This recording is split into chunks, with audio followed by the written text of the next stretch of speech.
Securing pallets and containers in the hold.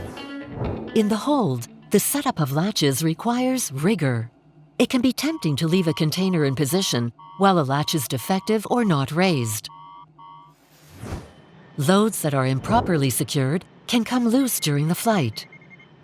The shifting of containers, for example, can abruptly change the aircraft's center of gravity.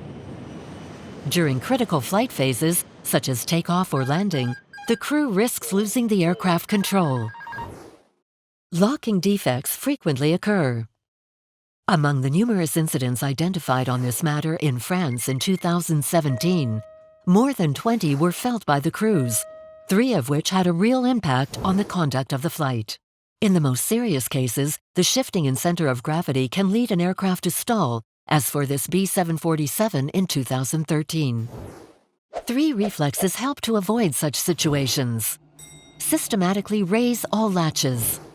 Report a latch that is not working properly because the position should not be used as it is, unless allowed by an airline or manufacturer procedure. Raise the latches even on the unused positions in order to limit a load shifting, should a latch come off during flight.